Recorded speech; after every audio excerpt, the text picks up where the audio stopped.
क्या लखनऊ से बुलडोजर चला? जो हर बात पे लोग कह रहे हैं कि बुलडोजर बुलडोजर, कि बुलडोजर लखीमपुर में क्यों नहीं चल रहा है? अभी हाल फिलहाल में ईडी के द्वारा की गई छापेमारी में विपक्षी दलों ने योगी सरकार को घेरना शुरू कर दिया है। आज लखनऊ में सपा अध्यक्ष अखिलेश यादव ने प्रेस कॉन्फ्रेंस कर भाजपा सरकार पर बड़ा हमला बोला है। अखिलेश ने कहा कि भारतीय जनता पार्टी वालों को जैसे जैसे हार सताएगी वैसे वैसे उनके नेताओं की व दिल्ली से आने वाले लोगों की संख्या बढ़ती जाएगी। मैंने कई मौकों पर कहा जब आपसे बातचीत हुई कि भारतीय जनता पार्टी को जैसे जैसे हार सताएगी, उत्तर प्रदेश में उनके नेताओं की संख्या, उनके मुख्यमंत्रियों की संख्या और दिल्ली से आने वालों की संख्या बढ़ जाएगी।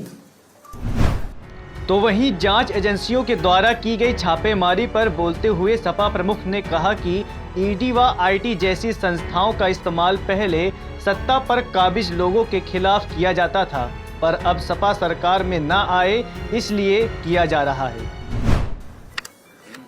और इसमें भी कहीं हम लोगों को कोई शक नहीं था कि जहां पॉलिटिकल पार्टीज आएंगी या उनके नेता आएंगे, उनके सहयोग के लिए इनकम टैक्स, ईडी, सीबीआई और भी संस्थाओं का सहारा लेकर के अटैक करने का काम करेंगे। अभी तक तो ये संस्थाएं उनके लिए थी जो सरकार में हैं,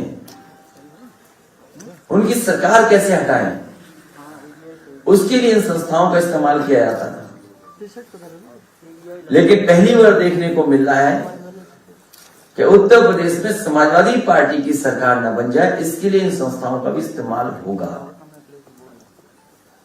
पूरा देश जानता है कि जहां जहां चुनाव भारतीय जनता पार्टी हारने लगती है, इन संस्थाओं को आगे करती है। योगी सरकार को किसान विरोधी सरकार बताते हुए अखिलेश ने कहा कि बीजेपी सरकार खुद को बुलडोजर वाली सरकार बताती है, जबकि उनके केंद्रीय गृह राज्य मंत्री के बेटे दोषी पाए गए हैं। फिर अब तक क्यों अपने मंत्री पर कोई कार्रवाई नहीं करी? हर बात इनकी झूठी है। ये जो संकल्प पत्र है, ये अनुपयोगी मुख्यमंत्री ने पलट करके नहीं देखा। इसके पहले पन्ने पर है कि आपके किसानों की आय दोगुनी हो जाएगी। आज किसान जानना चाहता है कि आय दोगुनी कहां है? जो सरकार खाद नहीं दे पा रही और खाद में से 5 किलो की चोरी कर रही, इसका क्या जवाब है सरकार के पास? सरकार के पास क्या जवाब है कि गृह राज्य मंत्री टैनी और उनके बेटे पर आरोप है साजिश करने का? और समझिए, हत्या की साजिश का मतलब क्या होता है? उन्हें जेल जाना चाहिए। क्या लखनऊ से बुलडोजर चला? जो हर बात पे लोग कह रहे हैं कि बुलडोजर बुलडोजर, कि बुलडोजर लखीमपुर में क्यों नहीं चल रहा है? और हम समाजवादी ने कहा कि बर्खास्त कर देंगे, तो नैरेटिव बदलने के लिए, खबर बदलने के लिए इस तरह के छापे मारने का काम किया।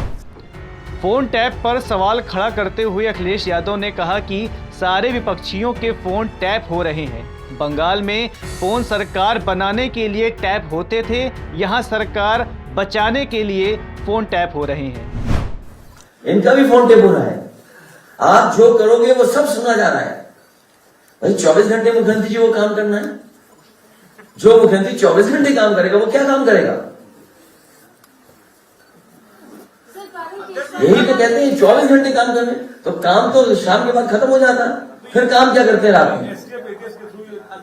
ये चाहे जो भी संस्था कर रही हो, लेकिन फोन सुने जा रहे हैं विपक्ष के नेताओं के। और ये पहली बार आरोप नहीं लग रहा है। जहां जहां चुनाव होता है, भारतीय जनता पार्टी वहां पर नेताओं के फोन सुनती है। पश्चिम बंगाल में इसी तरीके से छापे डाले गए थे चुनाव के दौरान। पश्चिम बंगाल में सरकार थी, सरकार बनाने के लिए छापे पड़ रहे थे। यहां अपनी सरकार बचाने के लिए छापे पड़ रहे हैं। ब्यूरो रिपोर्ट, जेएमडी खबर।